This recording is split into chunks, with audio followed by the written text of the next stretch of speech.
je vais donc maintenant vous présenter comment on va pouvoir donc agréger, c'est-à-dire assembler l'ensemble de ces documents, plus d'autres, dans un fichier donc, qui va s'appeler mon assemblage.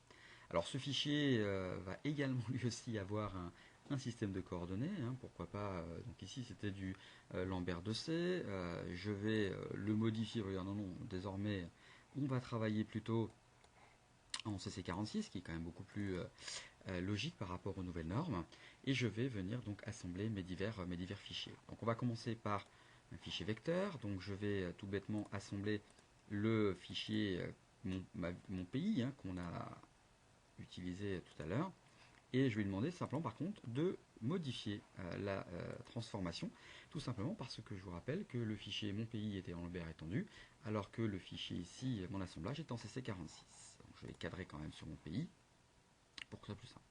Je vais venir également donc assembler ensuite tout simplement ma région.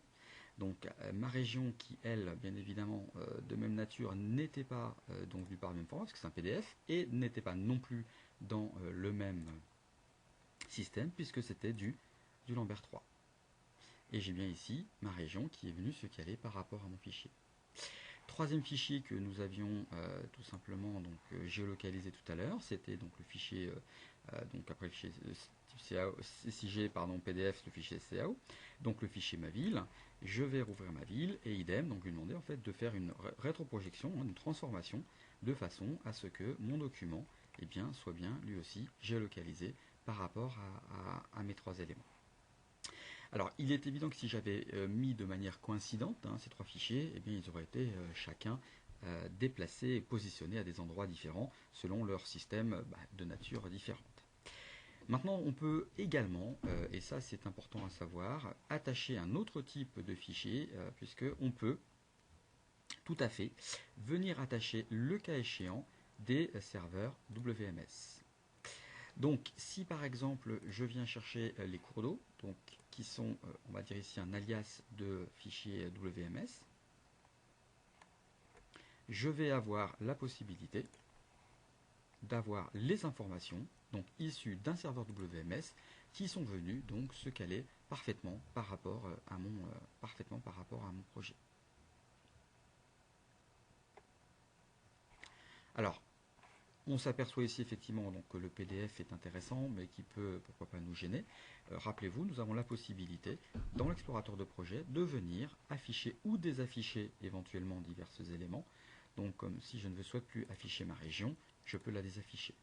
Ou, le cas échéant, je peux venir jouer sur une valeur de transparence qui me permettra de visualiser quand même mon dessin, tout en ayant en fond d'écran, entre guillemets, par transparence, mon dessin.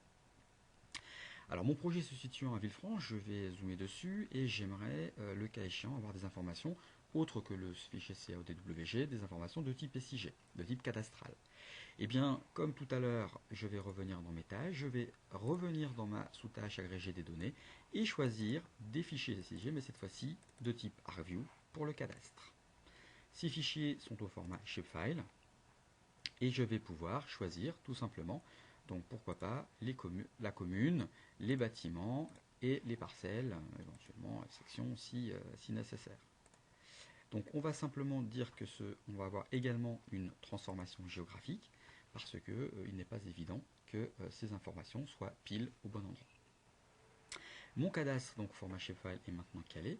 Si je zoome sur des éléments, je vais pouvoir, en cliquant sur un élément, avoir quelques informations en faisant tout simplement un clic droit et les propriétés, où j'ai ici des informations de parcelles, notamment le numéro de parcelle. Alors, pour des raisons de confidentialité ici, bien évidemment, vous comprendrez que peu d'informations sont affichées. Tout dépend bien évidemment de ce que votre géomaticien a bien voulu publier au format SIG. Alors, avoir toutes ces informations-là, c'est très intéressant. Ce qui pourrait m'intéresser aussi, c'est de dire, par rapport à tout ça, je souhaite, pourquoi pas, localiser un projet que j'ai fait. Alors, on va venir, de la même façon que tout à l'heure, attacher le fichier projet. Ce fichier projet est également un fichier CAO. Donc, mon projet A, voilà. Il est également, lui aussi, tout simplement... géographiquement localisé, et on s'aperçoit que effectivement j'ai mon projet, donc mon dessin de projet, un petit peu comme celui qu'on avait vu tout à l'heure en tout début de présentation, qui est parfaitement localisé avec les informations qui superposent donc par rapport au cadastre et tout ça. Pour m'assurer, pourquoi pas, que ça soit quelque chose de cohérent, j'aimerais avoir éventuellement, on l'avait d'ailleurs Google Earth, on pourra le voir si vous souhaitez, néanmoins on peut tout à fait éventuellement attacher l'orthophoto. Donc l'orthophoto c'est tout simplement une image raster. Je vais donc tout simplement venir sélectionner le fichier orthophoto correspondant à la zone géographique que je vais tout bêtement attacher. Voilà. Et là j'ai bien l'orthophoto qui est calée. Donc si je résume, nous avons ici un assemblage, une agrégation de données totalement différentes, puisque nous avons à la fois des données SIG, MapInfo, ESRI, CAO, TWG, TGN, PDF, WMS, images orthophoto, donc géoréférencées. Toutes ces images, toutes ces données sont géoréférencées, mais surtout elles dans des systèmes différents, et de manière très simple, en affectant le bon système, le cas échéant, en contrôlant et en vérifiant avec Google Earth, on a pu assembler toutes ces données, quelle qu'elle soit leur provenance.